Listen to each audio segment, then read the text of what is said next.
Hello, greetings mga ka-spacers natin out there from Luzon, Visayas, and Mindanao. And sa lahat po ng ating mga ka-spacers na nakatutok po ngayon worldwide and netwide. Magandang araw po sa inyong lahat.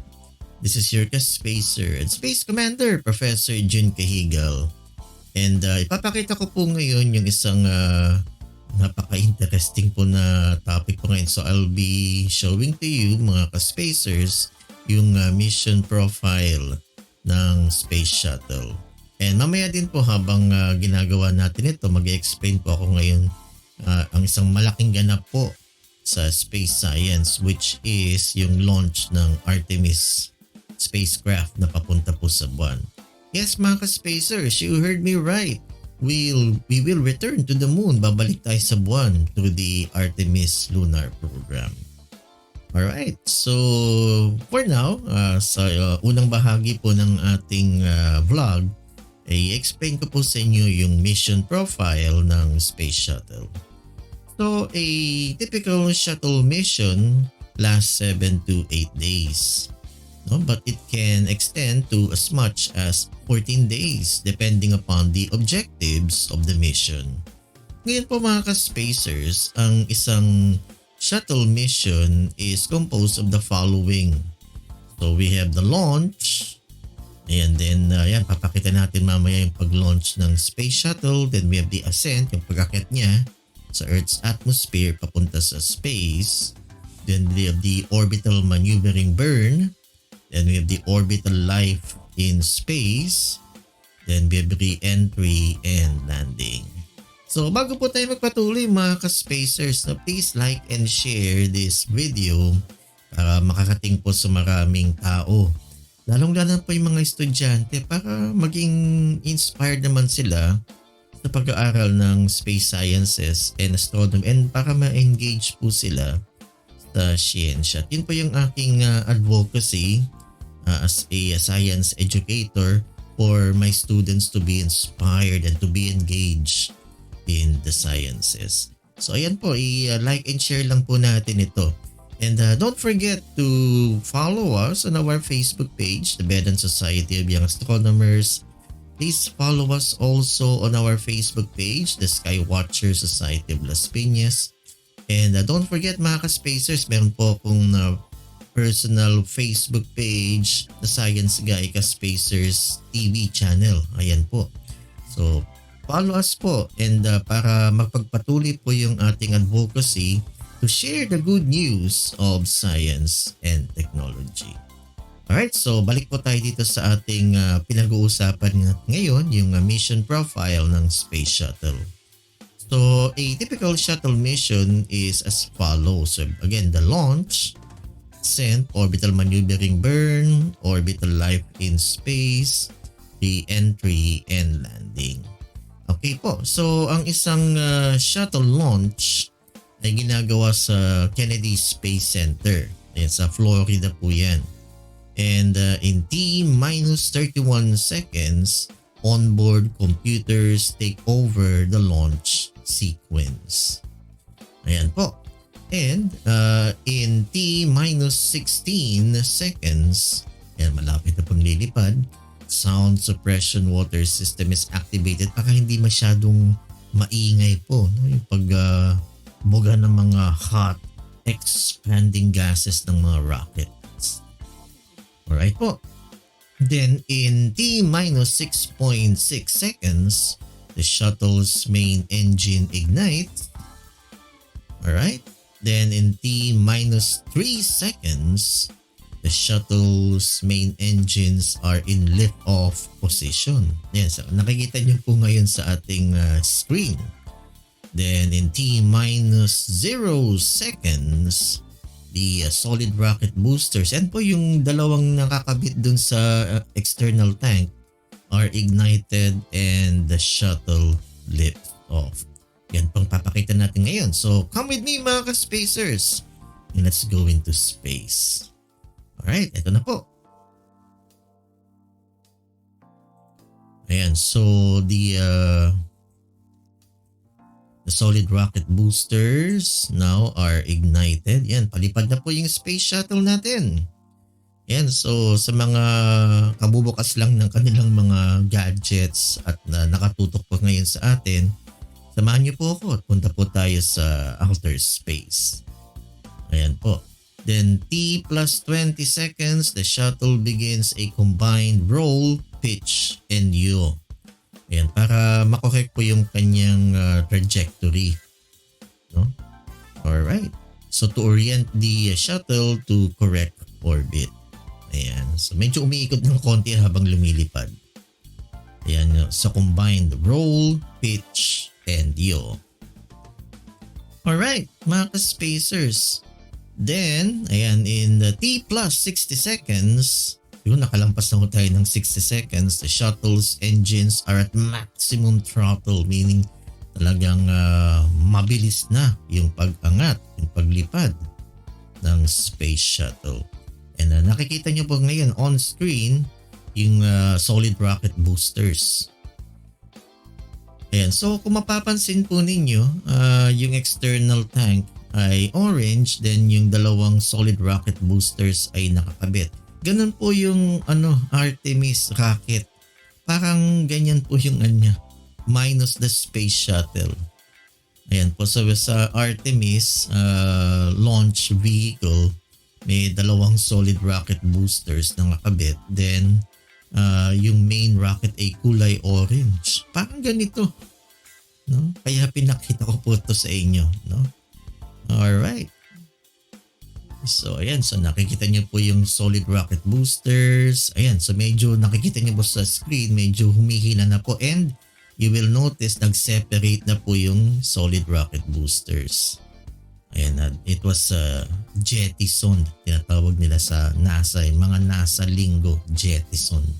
Meaning humiwalay. Alright. Then nakikita nyo on screen yung space shuttle and yung external fuel tank, yung kulay orange na yan. Alright.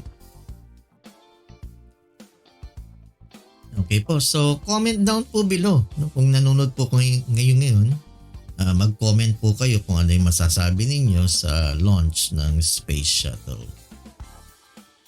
Alright. Yan, siguro lumampas na yan sa stratosphere. Yan, papunta na yan sa mesosphere and sa thermosphere. Alright, so low Earth orbit po ang ng space shuttle. Alright. Yan po. So comment lang po kayo kung anong masasabi ninyo. Alright, so itong solid rocket boosters na kaka-jettison lang o humiwalay kanina provided 71.4 of the space shuttle's thrust during liftoff and ascent. Ayan.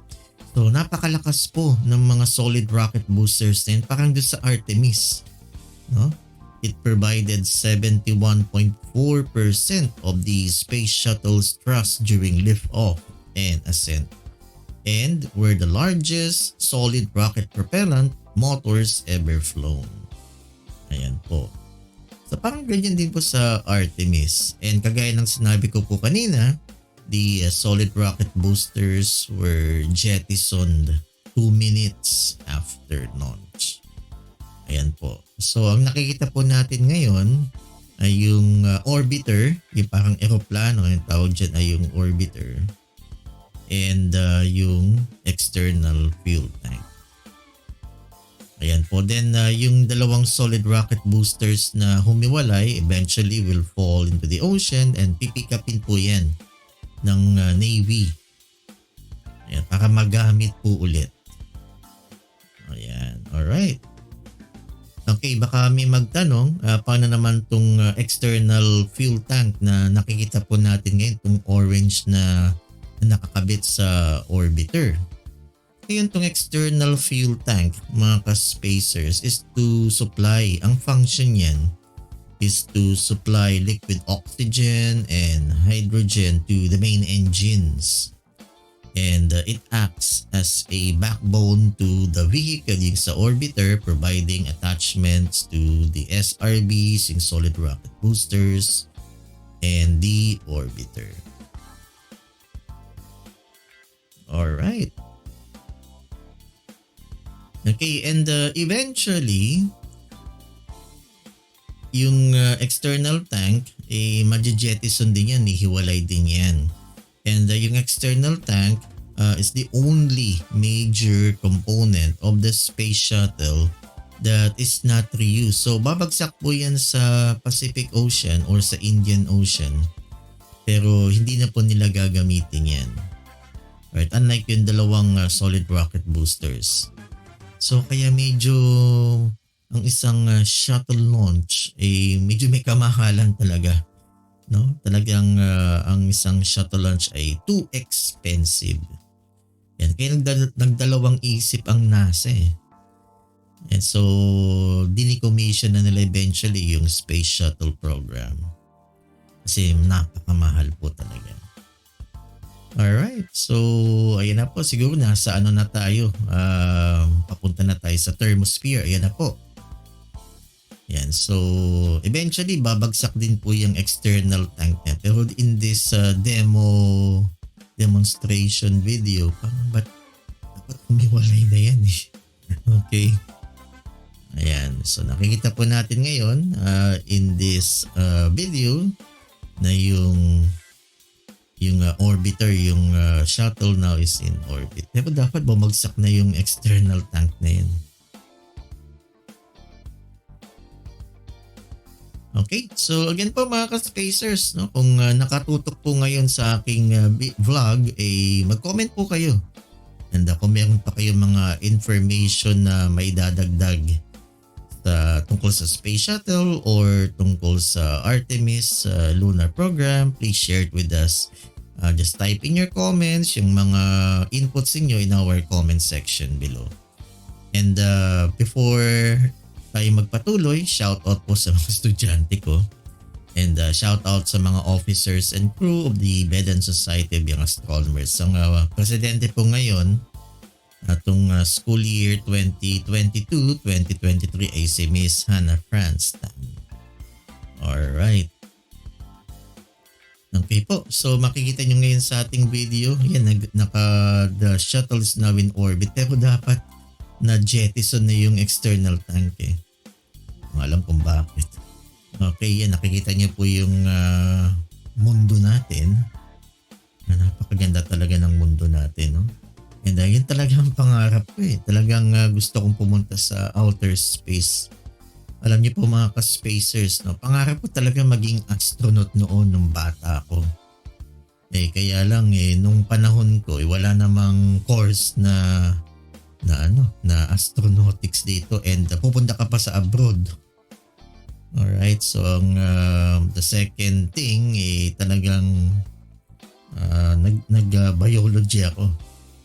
Ayan, yun yung second choice ko. Pero talagang gusto ko maging astronaut and yun yung reason kung bakit ako na-involved din sa astronomy. Alright, so nakikita nyo ngayon on screen, ito yung cockpit. Actually, hindi po ito yung cockpit ng space shuttle ha. Baka malito po kayo. Again, ulitin ko, baka i-fact check nyo po ako dito. Hindi po ito ang cockpit ng space shuttle. Pero gusto ko lang po ipakita sa inyo yung pakiramdam, yung feeling na you are inside the spacecraft and you are in orbit, no, around the Earth. Ayan po, di ba napakaganda? Kunyari, imagine niyo po habang pinapanood niyo po itong aking vlog, imagine po ninyo na nakaupo kayo dyan sa cockpit na yan. And you are in orbit around the Earth. Di ba napakaganda po ng hindi niyo po ma-express yung feeling. Kaya pag pinapanood ko ito sa app na Orbiter, ini-imagine ko na lang po na ako ay nasa orbit around the Earth. At least sa pamamagitan nito, parang natupad na rin po yung pangarap ko na makapunta sa space. So comment po kayo kung ano din ang pakiramdam po ninyo. Kung ako po nasa cockpit na yan, hindi ko po mapaliwanag yung nararamdaman ko po ngayon. Kasi iba No? Kita mo yung mundo, halos lahat, and you are traveling at around 18,000 miles per hour. Napakabilis, no?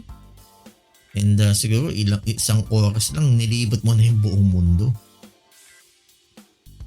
Alright, so isn't that fascinating, no, mga ka-spacers? So comment po kayo, comment down below kung ano pong nararamdaman ninyo.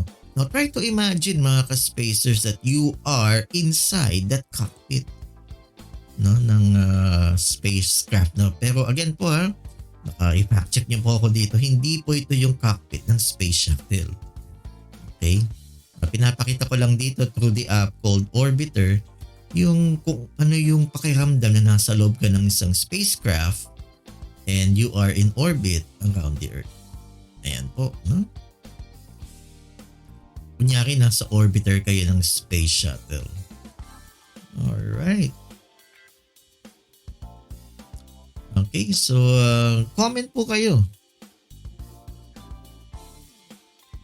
Okay, so baka magtaka po kayo bakit hindi na tayo nakabalik po sa buwan, no? Ayan, so ang lunar mission kasi napakamahal, and there was a shift in the priorities of the United States government noon. So the decision marked a key shift in NASA's charter from space exploration to space utilization.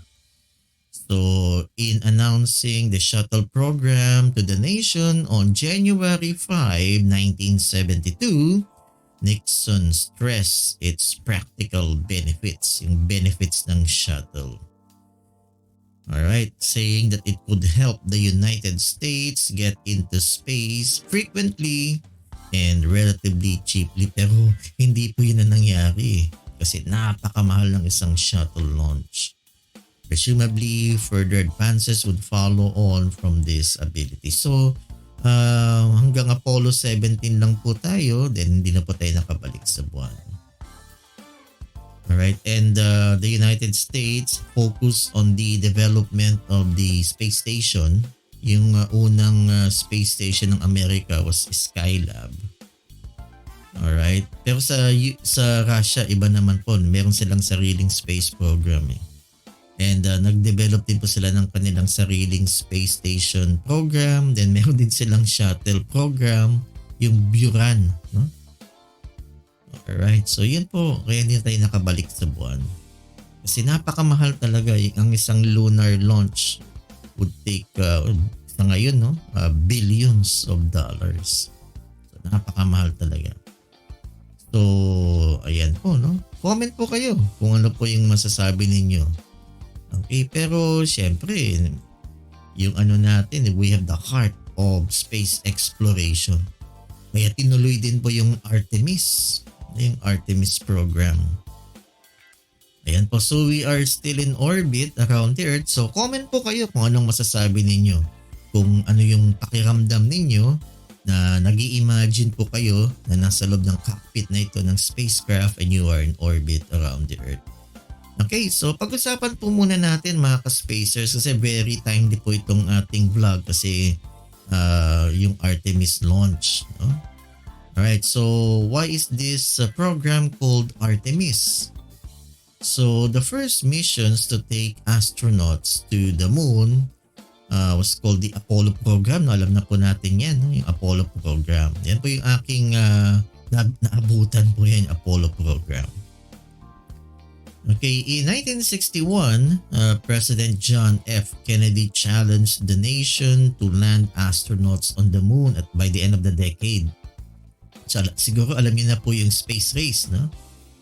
Alright, NASA met the challenge with the Apollo program. So, nakakating ba tayo sa buwan? Alam niyo naman po yung una dyan ay si Neil Armstrong. Sumunod si Buzz Aldrin. Yung sa Apollo 11, then sunod-sunod na po yan hanggang Apollo 17. Alright, the landing of the first man on the moon was on July 20, 1969. Buhay na ako nun.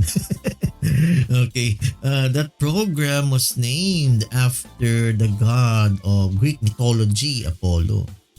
Ngayon tong Artemis, very fitting po ito na ang Artemis was Apollo's twin sister sa Greek mythology. No, Artemis was Apollo's twin sister and the goddess of the moon. Di ba? Saan pa kayo, no? Talagang very appropriate po yung pangalan na Artemis. No? Alright, goddess of the moon. Alright, and when they land, Artemis astronauts will stand where no human has ever stood. Yan. Actually, yung mission nila ipapunta sa South Pole ng Moon. Pero yung launch po ngayon, parang tinetesting lang nila yung capability ng Artemis spacecraft papunta sa buwan. Alright, so ang tanong, what spacecraft will be used for the Artemis program? So siguro nakikita niyo po ngayon yan sa Facebook or sa YouTube. Yung rocket na yan is the so-called Space Launch System or SLS. Yan. Tandaan niyo po yan mga ka-spacers, no? Space Launch System or SLS. And it is the most powerful rocket ever built in the world ba? So sinapawan pa niya yung Saturn V, no, ng Apollo.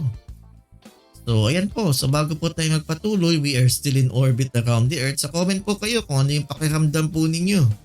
And imagine that you are inside the cockpit and you are in orbit around the Earth. Pero again po, no, hindi po ito yung cockpit ng space shuttle. Medyo mas complicated po yung mga buttons, yung mga kung ano nasa harapan. No, pero ano lang to, this is just to show you kung ano yung pakiramdam ng isang astronaut in orbit around the Earth inside that spacecraft. Okay, so balik po tayo sa Artemis. Okay, yung SLS will carry the Orion, no? The Orion spacecraft with up to 4 astronauts riding aboard to lunar orbit. Pero yung launch po ngayon walang unmanned po yan, unmanned. Wala pong astronauts yan. Yung launch ngayon is to test the capability of the Space Launch System. Right. Then, astronauts will dock Orion at a small spaceship called the Gateway. Yan. So, siguro dapat malaman din po ninyo yung gateway na yan. So, yung gateway that's in orbit around the moon. This is where the astronauts will prepare for missions to the moon and beyond. Alright. So, halos magkasinlaki po yung Space Launch System and yung Saturn V. Ayan po. Okay, pero parang mas malaki konti, mas mataas konti yung SLS as compared to the Saturn V. And again, kagaya ng sinabi ko po kanina, yung configuration ng Space Launch System parang sa Space Shuttle kasi may dalawang external solid rocket boosters. Tapos yung main body niya ay kulay orange, parang external tank ng Space Shuttle. No? So parang parang modified Space Shuttle. Kaya walang orbiter. Instead of the orbiter, yung Orion yung nasa taas. Yung Orion spacecraft. Alright, yung Orion medyo mas malaki po siya kaysa dun sa command module and service module ng Apollo. Okay, it can carry up to 4 to I think 6 astronauts or 4 astronauts. So mas malaki po siya, no, as compared to the command module, service module of Apollo. Ayan, nakikita niyo po on screen, dyan po tayo pupunta. Dyan pupunta yung Artemis on its way to the moon. Alright. Okay po. So ang dimensions ng command module ng Apollo is about 3.9 meters. Yung Orion 8. Wait, 5 meters. So mas malaki po siya talaga. Alright. Okay, and siguro magtatanong kayo, ano ba itong gateway na to? Parang outpost po yan, no? The gateway is a vital component of the Artemis program of NASA. And ang gateway will serve as a multi-purpose outpost orbiting the moon. So yun lang muna mauuna. They will launch sa pagtinuloy talaga nila yung pagpunta sa buwan. Yan, mauuna yung gateway, mag-orbit yan sa moon. So this will serve as a multi-purpose outpost orbiting the moon that provides essential support for long-term human return to the lunar surface. Yan, and it will serve also as a staging point for deep space exploration. Ayan po. So anong gagawin ng mga astronauts pag nakarating na po sila sa buwan to the Artemis program? What will the Artemis astronauts do on the moon? Siyempre po marami, no? The Artemis will visit the moon's south pole. Yan po yung mission profile niyan. At the moon, the astronauts will search for the moon's water and use it. Actually, may mga discoveries na may tubig po sa buwan. And I think mas marami sa South Pole. Study the moon to discover its mysteries. So itutuloy nila yung sinimulan ng Apollo, no, to study the moon and discover its mysteries. Ayan po. And also, gagawin ng mga astronauts doon pag nakarating na po sila sa buwan to learn how to live and work on the surface of another celestial body where astronauts are just 3 days from home. Alright. Kasi nung Apollo, mga ilang oras lang sila. I think 3 days lang ata yung maximum. No? I think Apollo 17. I'm not so sure. Pero siguro mga ilang araw lang po yung Apollo, yung maximum stay nila sa buwan. Pero dito sa Artemis, mas tatagal po sila sa buwan. Ayan. Alright, to live and work on the surface of the moon. And ang isa pang gagawin ng mga astronauts pag nakaapak na po sila sa buwan, the Artemis program is to test the technologies we need before sending astronauts on missions to Mars. Ayan po, which can take up to 3 years round trip. Kaya nga may kasabihan po tayo sa space sciences that the moon is the gateway to Mars and beyond. Ayan, so dapat magkaroon tayo someday ng isang lunar outpost. Then dun po i-assemble yung spacecraft papunta sa Mars and beyond. Kaya nga sinasabi nila the moon is the gateway to Mars and beyond. Okay, kaya siguro tinawag yung orbital, yung lunar outpost na yun na naka-orbit sa moon is gateway. Alright. Pero wala pa po ito mga ka-spacers. Ito pa yung plano. So ang nangyari po ngayon ay yung launch ng Artemis is to test yung capability ng spacecraft and space launch system.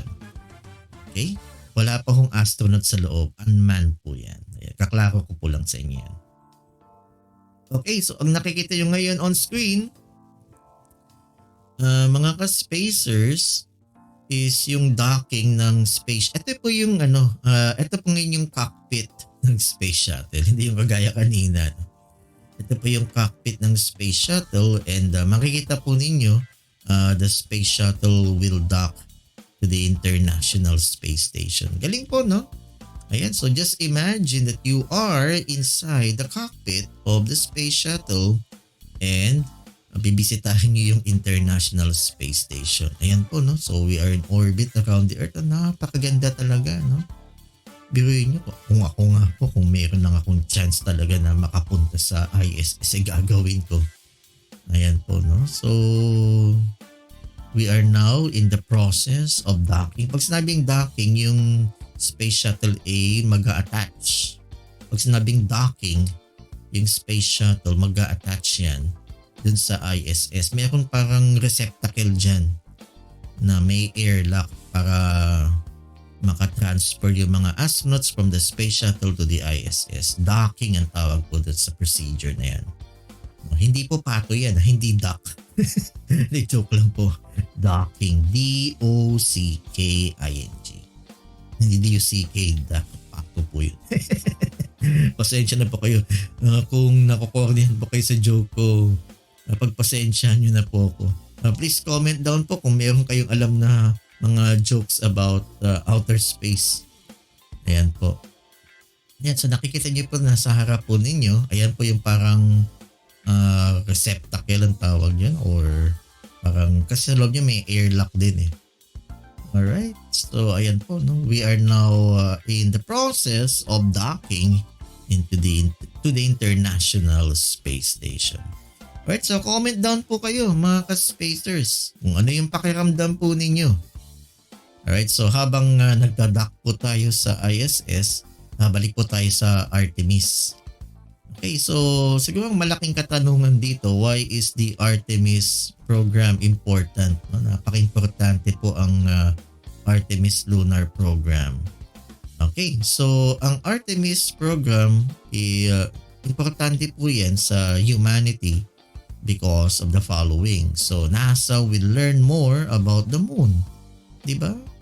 So nabitin yung Apollo kasi, diba? Tumigil sa Apollo 17. And we want to learn more about our nearest neighbor in space.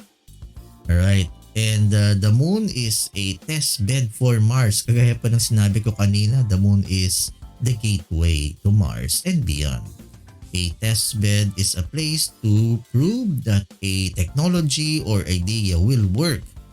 So dapat mag-work yung mga gagawin nilang technologies para makakating po tayo sa Mars, no, na buhay, no, at walang astronauts na mamamatay. Okay, the moon is also a place to demonstrate that astronauts will one day be able to work away from Earth on Mars for long periods of time. Ayan po. So very important po yung Artemis. And po, so nakikita niyo on screen na malapit na po tayo dun sa parang receptacle na yon, yung docking. Malapit na po yung space shuttle at didikit na yung space shuttle dyan sa ISS. Alright. And also mga ka-spacers, no, ang Artemis ay importante sa sangkatauhan because NASA is working with businesses and companies to create new technologies for the Artemis mission. Making new technology helps businesses grow and create more jobs on Earth. Okay, so ang pinapakita po natin ngayon yung re-entry ng Space Shuttle. Okay, ang re-entry medyo delikado po yan because there's friction between the orbiter and the Earth's atmosphere.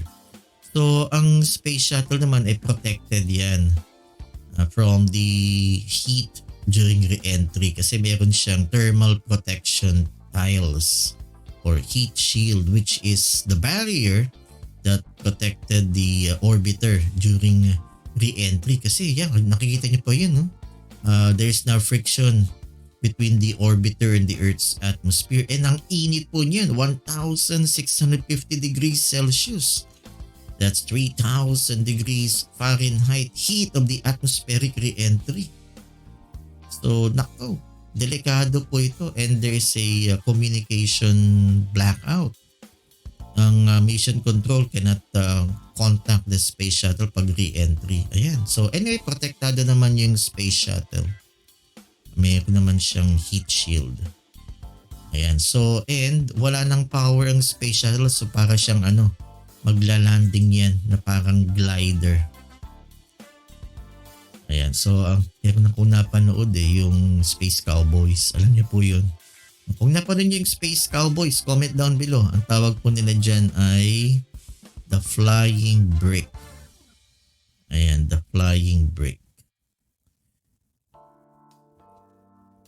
Okay. So, ayan, naglanding na. Pero dapat naglanding yan sa either sa California, I think sa Edwards Air Force Base.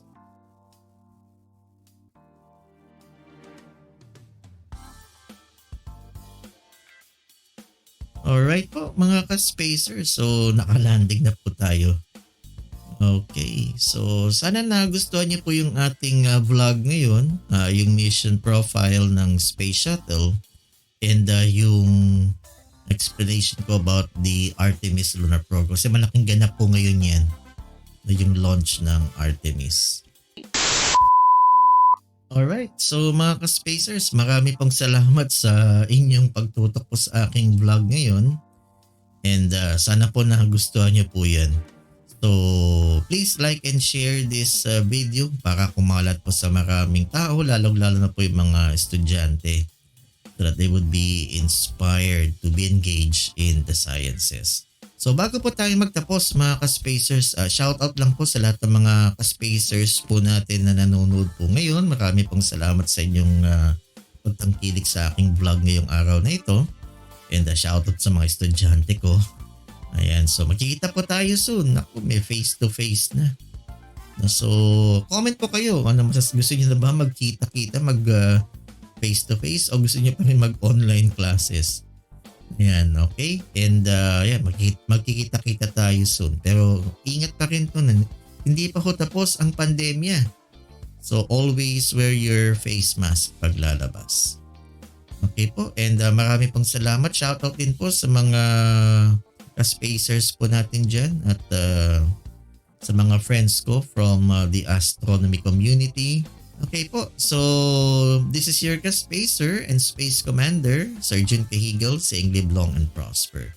And always remember mga ka-spacers to always keep your space. Alright po, and I'll see you soon. So siguro magpakita ko ng vlog about going to the moon. Okay po, maraming salamat and always stay safe. Bye-bye!